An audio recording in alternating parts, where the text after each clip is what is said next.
We'll be here every Monday and Friday through April. Same place, same time.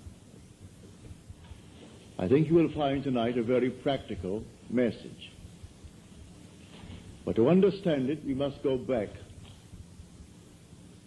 and see if we really believe the same thing. I make the claim that the eternal body of man is the imagination, and that is God himself, the one we speak of in Scripture as Jesus Christ. Now we are told in Scripture to examine ourselves to see whether we are holding to the faith. Test yourselves, said Paul. Do you not realize that Jesus Christ is in you? Unless, of course, you fail to meet the test. Now, you've just had the test, and you alone can judge whether you failed or not. For you heard the word Jesus Christ. You heard the word God. Now, if it conveyed the sense of an existent something outside of man, you failed the test. If when you hear the word God, or the word Jesus, or the word Christ, the word Lord, and the mind jumps to something outside of you, outside of man, you failed the test. Now we are told, by him all things were made, and without him was not anything made that was made.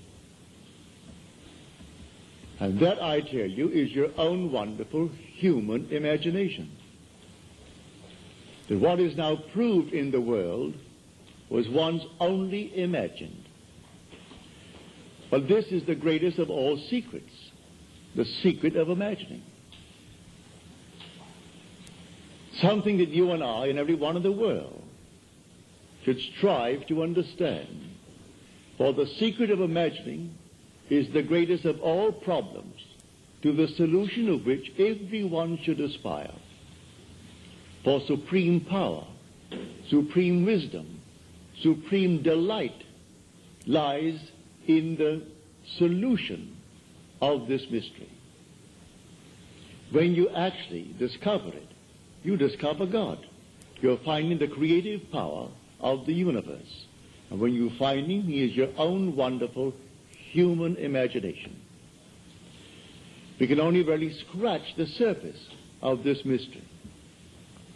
One, imagination, it seems, will do little for our wish until we have imagined the wish fulfilled. As Shakespeare said, it hath been taught us from the primal state that that which is was wished until it were. So you and I want something, and we define our objective, how to realize it. If this power is within us, then we are the operant power. We do not seek anyone on the outside. It's simply within us. Well, how do I operate it? If I could put it in this simple little frame, the subjective appropriation of the objective hope is the way to success. It's imagining as if it were true. What would the feeling be like if it were true? So I start from the feeling of the wish fulfilled. I must begin by feeling that I have already arrived. I have already achieved my goal. And catch the mood that would be mine if it were true. And then wear that mood. If I wear that mood as if it were true, I'll realize it in my world. A friend of mine who was here tonight, she thought that she had failed this past November in her visit to Pittsburgh. friends of hers that she knew well, and they were a little bit down because of the seeming recession. One friend had worked for 27 years at Jones and Loughlin, one of the great big steel firms of our country. In the months of September and October, they let out 4,000 workers. He had to put in 3 years and 2 months to complete a 30-year service with the firm.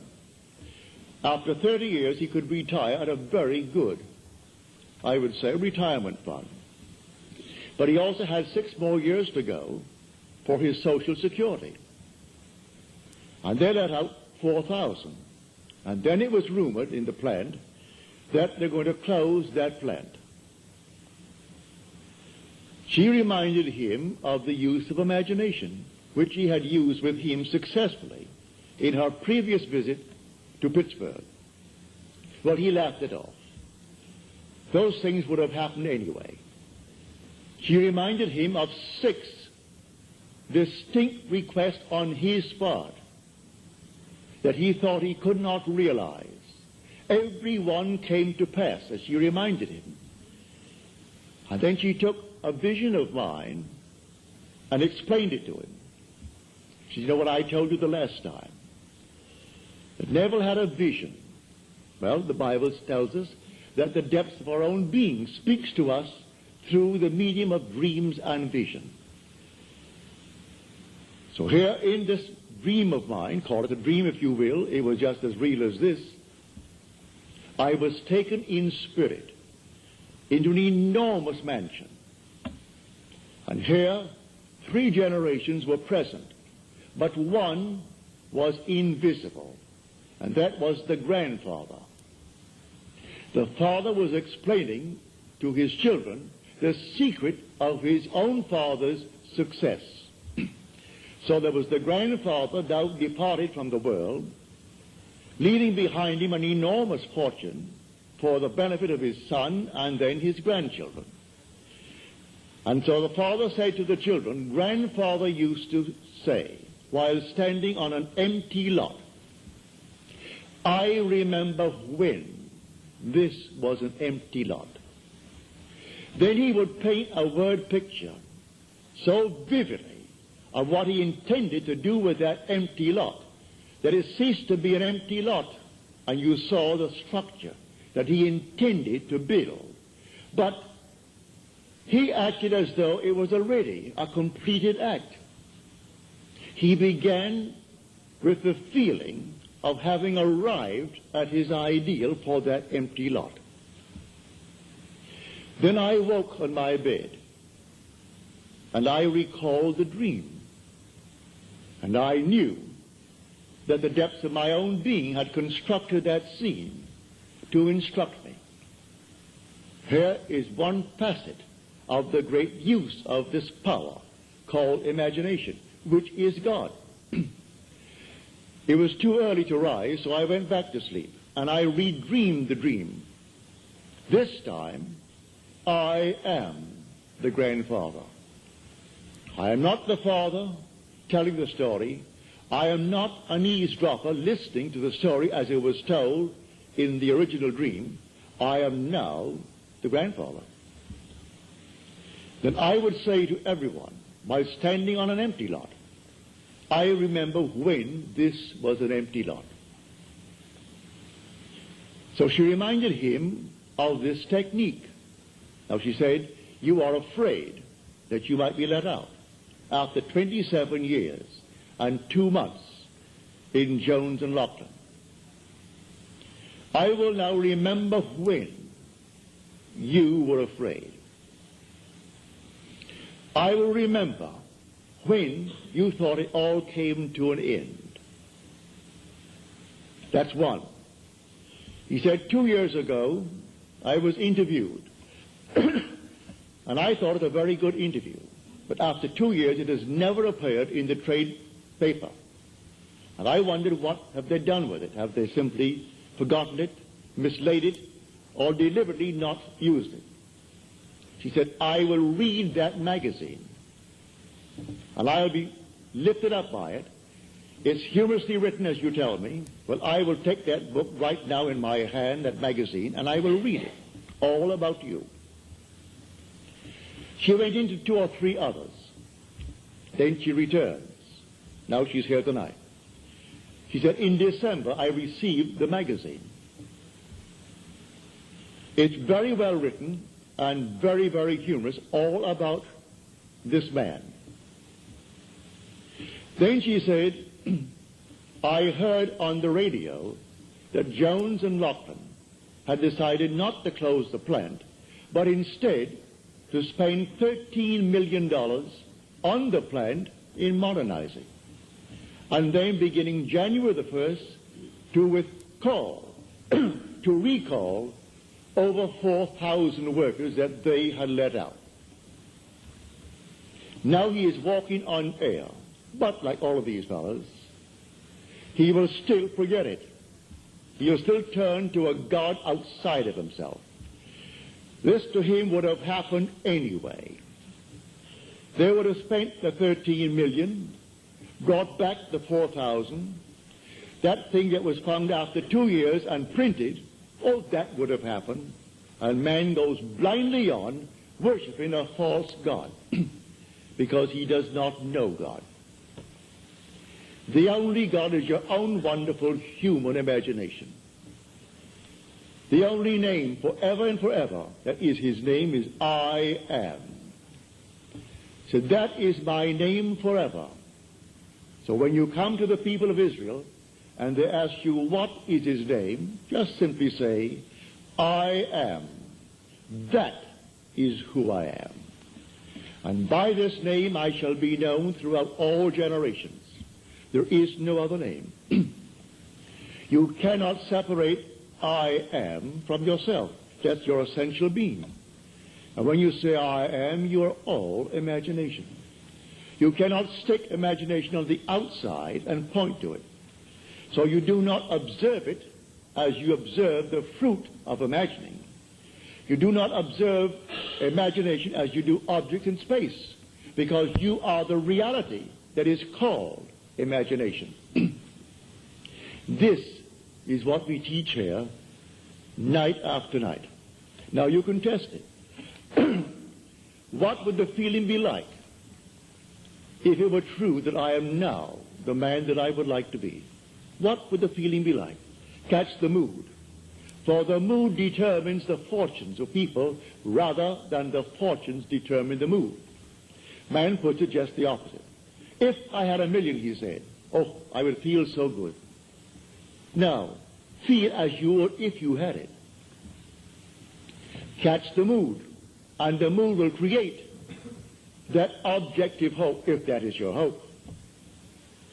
What would the feeling be like if you are now the person you want to be? Well, catch that mood. And wear that mood as you would a suit of clothes.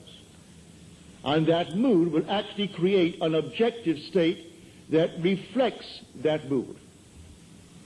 That's what she did. She put herself into a mood, actually feeling that she was reading a story of her friend. And here it came. It's a complete spread, 2 full pages, all about this man. And then a little news bulletin on the radio, and then confirmation from him, and a telephone call from his wife, confirming the news bulletin, that they're all back on the job, and here now, as he said, for years, after 27 years, I walked through that plant, and I thought I'd go crazy. I wanted to climb the wall because of the noise.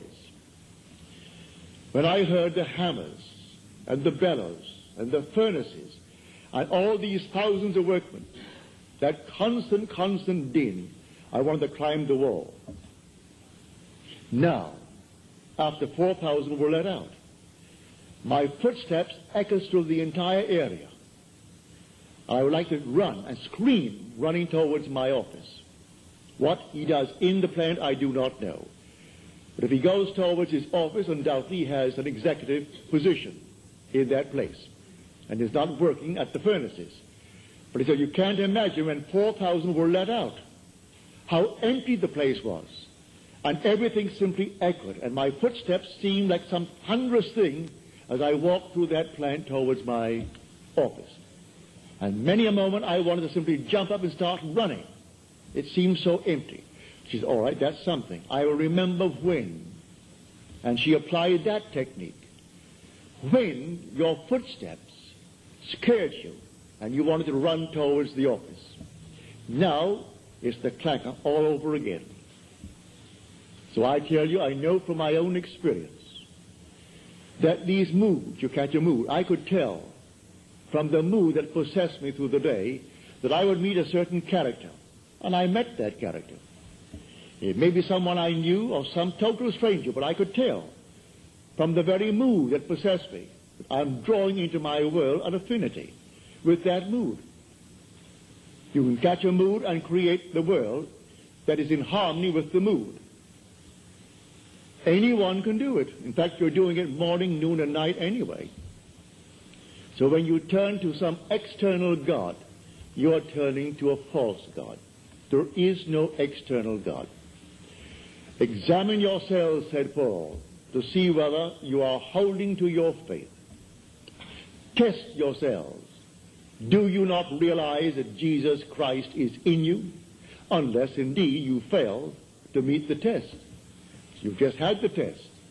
So if you think of some being on the outside, but I use the word Jesus Christ, you have the wrong Jesus Christ. For we are told by him all things were made. And without him was not anything made that is made. Look into the room. All this was once only imagined. The suits you wear, the dresses you wear, the hats you wear. Everything here, the building, was once only conceived in the human imagination and then executed. And if all things were made by him, well, then I must come down to find out who he is. Well, I can't go beyond my own imagination. I know exactly what I imagined. I see the results. So I go back. All things made by him, yes, good, bad, and indifferent. He waits on me just as quickly and just as indifferently when the will in me is evil as when it is good. Is that in Scripture? You'll find it in Scripture. Read it in the book of Deuteronomy. I kill. I make alive. I wound. I heal. And none can deliver out of my hands. I am the Lord. Read it. Read that in the 32nd chapter of the book of Deuteronomy. There is no other God. I am the Lord your God, and besides me there is no other God. I am is that God. As we are told in the 46th Psalm, be still and know that I am God. A man will not believe it, and yet he has evidence morning, noon, and night that his own wonderful creative power, which is his own wonderful human imagination, is producing the phenomena of life. He sees it all around him, but he shuns it away. It's easier for him to genuflect before some little thing made by the human hand. So he put him on the wall and cross himself for luck. I think, no, that's it. That's good. Now I've done my duty today. So he goes to church and he sings the hymns with all the others. And you think, no, I've done my duty, and give generously to the church. Perfectly all right. If you get any pleasure out of it, do it. But that's not serving the true God. If you want a social gathering, certainly go to church. Go to the coffee breaks following the service and ask 1% of those who come out of service, what was the text today? And he will look at you with some vacant look. What? What was the text? What did he say? What was the theme of his subject today? They don't know. But it's a place to go on certain days of the year, especially on Christmas, on Easter, and days of that nature. Others make it a point to go once a week. They think they're doing God a favor. You're walking with God morning, noon, and night. You take him to bed with you because your essential being is God. And there is no other God. Were he not within you, you couldn't even breathe. Your breath is God. Every child born of woman is God incarnate. If man only knew that, there could be no war in the world. Killing man is killing God. For every child born of woman is the incarnation of God. Whether you be black, yellow, pink, white, or any other color, there is no other being in this world but God. So the incarnation takes place every time a little child is born and it breathes, and you spank it to get it to cry. That moment was the incarnation of God. Now, how can you kill him? How can you hurt him? Just teach him and show him what power is latent within him. For the whole vast world aches for the awakening of the imagination in man. And the story as told us in Scripture is a true story, but not as it's told. The day will come you'll actually find yourself reenacting the entire drama as told us in the Gospel. And you will know it in the first person singular present tense experience. And then you'll know who he is. He comes to us as one unknown, yet one who in the most wonderful, mysterious manner lets man experience who he is. And when you experience who he is, it's all about you. It's not about another. The whole vast drama is all about the individual that you see as a little child right in this wonderful world of ours. But here tonight, let us keep it on this level. And on this level tonight, when you dream of some wonderful objective in this world that is not yet realized, realize who the dreamer is. And the dreamer is God. And by dreamer, I mean your own wonderful imagination now. A daydream. That's God. That's God in action. Now, do not let your reason and your senses dictate what is possible. All things are possible to God. So suspend for a moment your reason. Suspend the senses that are dictating what you must accept. For their demanding of you, accept the facts of life. All right? If you could accept the facts of life and let reason dictate it, you'll never go beyond where you are. So suspend them just for a moment and try this technique. What would the feeling be like? How would I feel if they were true, that I am already the man that I would like to be? And if I am, how would I see my friends and how would they see me? It's all within us. So let my wonderful human imagination see them as they would have to see me if it were true. Bring them into my mind's eye and let them see me. And let them talk to me. And let them congratulate me on my good fortune. And don't duck. Accept the congratulations of your friends, if they really mean it. Actually play the part all within yourself. And then believe it 100%. As we are told in John's letter, the 5th chapter of his first epistle. If we believe that he hears us in all that we ask of him, then we know that we have obtained the request made of him. Well, if you get the right God, you have no doubts in your mind as to whether he heard you or not. For you know you heard it, and that's God. But if you're not quite sure that he heard it, because there are 3 billion talking to him, begging, well, then you may be not quite sure that he heard you. Maybe you don't think you're good enough, but you can't deny that you hear your own mind. You hear your own inner conversation. You hear your own inner speech. Well, if you know that one is God, well, then you are sure he heard you. Now you are told in that 5th chapter, the 15th verse of first epistle of John, if we know that he hears us in all that we ask of him, then we know that we have already obtained the request made of him. Well, all right. There's an interval between that imaginal act and its fulfillment, as there is between the creative act of a man and the birth of that child. Every little thing has an interval of time between the act and its fulfillment.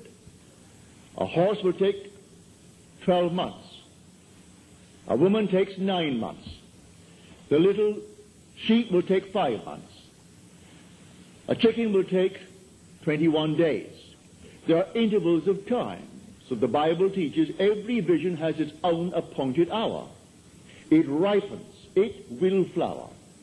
If it be late, then wait, for it is sure, and it will not be late. Different intervals of time. So it may take thee a longer time. In this case with this man, 2 months to bring back 4,000 who were unemployed. To put his mind at rest that he doesn't have now to feel that he's going to be fired. He can put in now the extra time. Only a little while, 3 years and 2 months will complete his 30 years with Jones and Lachlan. And then, what's a man of his age? 6 more years, and then Social Security. So he'll have both. If it happened now, he wouldn't have it. He would be cut on Social Security, and he would be let out without a good retirement fund. So she goes back, and she reminds him that it happened before. He couldn't afford the roof for the house. And she said, I will see the roof on the house. I remember when it needed a roof. And so she told him, I recall telling you, I remember when it needed it. Well, soon after, something happened in his work. He got the money, and the roof is on. The wife wanted an organ. Couldn't afford the organ. All right. She said, I remember when you didn't have one. She has the organ. And she took one after the other. Of all these things, he's still, with all the evidence in the world, he is still working on some outside God. He thinks he's doing the wrong thing. He feels that if perchance that man is simply a devil incarnate, and he's taken me from my real God, which means something external to himself, that he fashions out of his own mind and fashions with his hand, because all these little nonsenses that we buy and stick them up as holy objects. First of all, no artist really ever designed them. It's an offense to speak of an artist when you see these horrible monstrosities that we buy and stick around the place and call them religious objects. So, find who he is. He is the living God. He is not a dead God. You want to read the 115th Psalm about the kind of gods that men worship. The whole psalm is devoted to the false god that the whole vast world worships. He has eyes, but he sees not. Ears, and he hears not. Feet, and he walks not. Hands, and he touches not. Just a dead thing made by human hands, when the living God is within man as his own wonderful human imagination. So I tell you that all that you behold, though it appears without, it is within, in your own wonderful human imagination, of which this world of mortality is but a shadow. All things exist in the human imagination. And everything you see as an objective reality was produced by imagining. Think of one thing.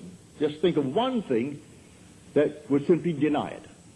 You can't think of one thing. So you go to the moon. You first had to imagine it. Had to imagine everything concerning the machine that took you to the moon. Everything in the world first has to be imagined and then executed. All right. The intelligence to do it will come, but you take the blueprint first and conceive it and dwell in it as though it were true. And no power on earth can stop it from becoming so. Your visions will clarify itself. At night, it's a different kind of a night. Your days are different. You see people differently.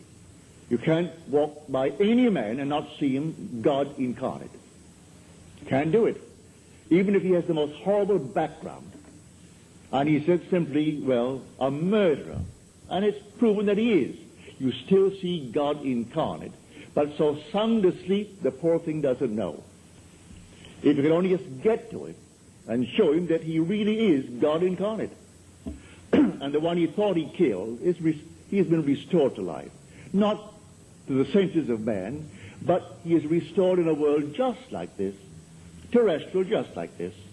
About his business, he continues his work. until he too awakens from this dream of life. But all will awaken eventually. But why not start now? Start now to tell man who he really is. God and man are one. Man is all imagination, and God is man, and exists in us and we in him. The eternal body of man is the imagination, and that is God himself. Nothing but God in the universe. All God. And eventually, you and I will awake. And because God is one, not two, you and I are one. Without loss of identity. That's one of the strangest mysteries in the world. Without loss of identity, we are one. I know that from my own personal experience. We are one. And yet, I am individualized. And you are individualized. And we tend forever and forever toward ever greater and greater individualization. And yet, we are one. And I will bring that out to the best of my ability as we proceed with these series of lectures. You will hear it. But tonight, if you're here for the first time and you want something practical, you apply what I've told you. First, have an objective. You must have an objective. You can't say, well, I don't know what I want. Well, all right. Come back the next time. Ask yourself, what would I like of life? Don't be ashamed to name it. What would I like of life? Well, then, try to get some objective. Now, prayer, as far as I'm concerned, is nothing more than the subjective appropriation of the objective hope. That is the way to success. I appropriate it subjectively. How do I appropriate a state subjectively? Well, suppose now, this very moment, I wanted a ball, an ordinary baseball. But there isn't a baseball in the room, all right? But I want one. I would actually assume that I am holding a baseball in my hand until I can feel it. You think you can't feel it? Well, now try it. Try to feel what it would be like if you held a baseball. Now, to prove that you have held it, see what it feels like, the difference now, a tennis ball. See any difference? All right, a golf ball. See any difference? A piece of silk. You feel any difference? If you can distinguish between these many objects, though they are subjective, then there must exist somewhere. If you can actually separate them in your mind's eye and distinguish between these objects, I can begin to feel, begin to sense, begin to smell a rose. Well, a rose doesn't smell or doesn't actually have the odor of another flower. I can detect the rose. Now a lily, an Easter lily. I can detect that. Well, what does it do? Well, I'm going to get them. Someone will think of Neville and send him a flower. And it's going to be the flower that I'm going to actually feel and touch and smell. It works that way. Money has an odor. It's unlike any odor in the world. It's more fragrant to the miser than the most marvelous perfume in the world. He can tell it. You put a money bag to his face, and it's like putting roses to mine. He loves it. He can smell money. Can feel it. Money has a distinct feel about it. Put a $20 bill in your hand and ask you to feel it, and then put another piece of paper in your hand, and you can tell the difference. There's a difference. It is an odor to it.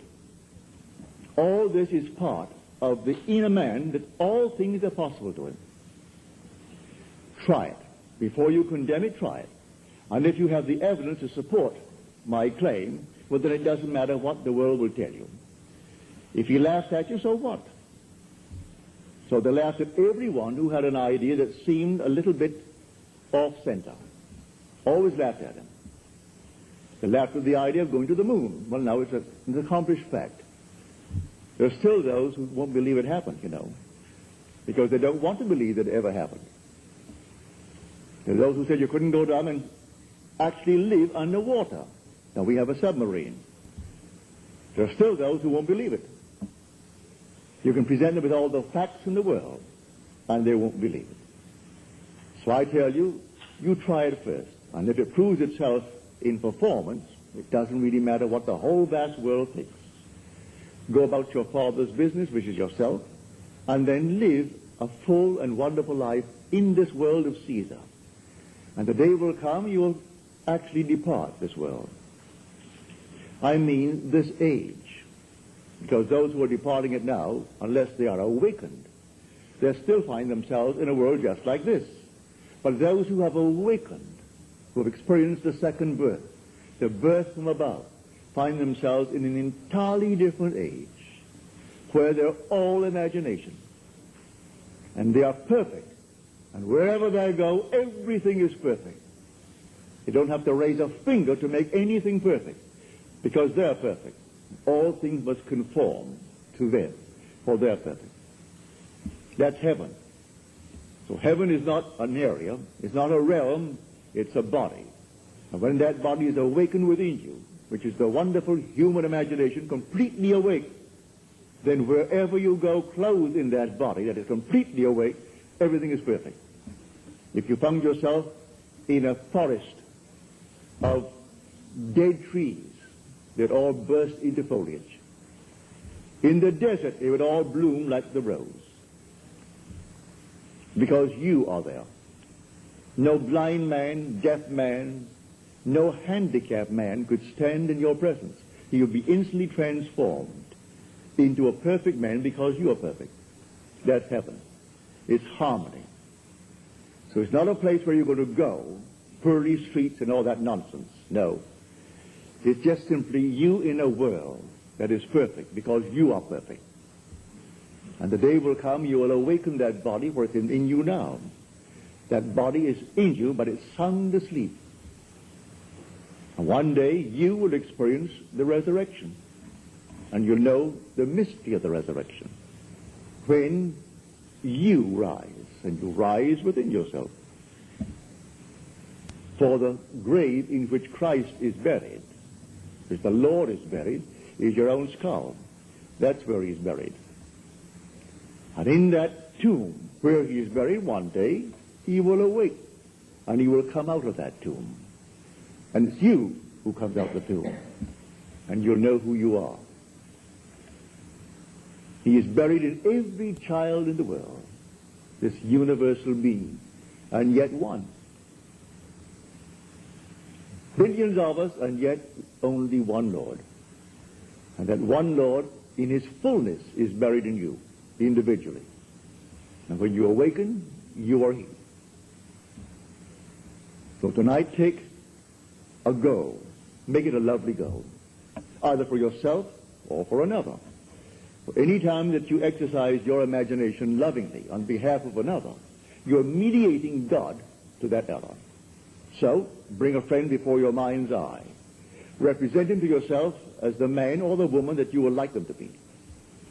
And don't tell them, ask for no praise, just assume that they're talking to you and telling you the most marvelous news about themselves. And you congratulate them on that good news. And go your own way. Believe in the reality of that imaginal act. It may happen tomorrow. It may happen the day after, or a week later, or a month later. It has its own appointed hour, and it is ripening, and it's going to flower. So don't be concerned. Leave it alone. And it will come to pass. So this is what I mean by feeling is the secret. I catch the mood, the feeling that would be mine if I were what I want to be. I don't have to touch something. I can if I want to. But it's the mood I'm speaking of. What would the feeling be like if she were well? If she were this? And then you catch it, just as though it is true. You always go to the end, and the end is where you begin. We're always imagining ahead of our evidence. So go to the end and feel the end. And then dwell in that end even though reason denies it and your senses deny it. You turn your back upon the doubters. That is your senses and what reason dictates. That's the hell or the devil or Satan in the world. That's the doubter. So you turn your back upon it. And then you walk as though things were as you want them to be. And living in that assumption, it slowly hardens into fact. Even though at the moment of the assumption it was denied by reason, an assumption, though false, if persisted in, will harden into fact. So you learn to assume and learn to persist in the assumption, and it will come to pass. Now let us go into the silence, after which we'll have questions.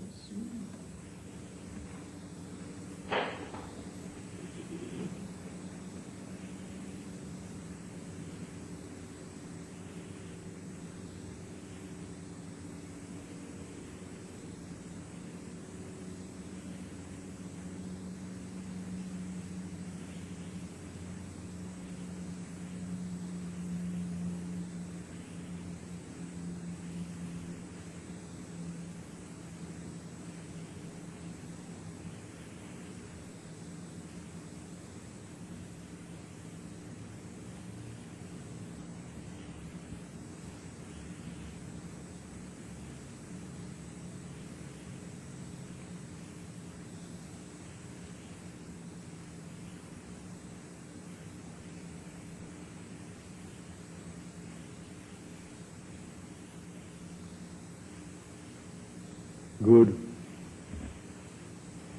Well, I hope you call it good mood. It'll work. Now, are there any questions, please?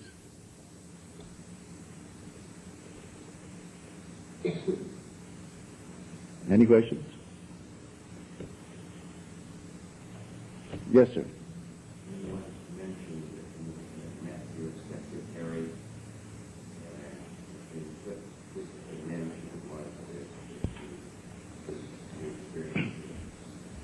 Well, to answer your question, I must go back and explain it to those who are here for the first time. No. I make the statement based upon my own experience that nothing dies. And that's not only true of man, it's true of the flowers, of the animal world, of the trees, of everything. Nothing dies. I am the God of the living, not of the dead. So nothing dies. The little flower that blooms once, blooms forever. It's renewed by the seed of contemplative thought.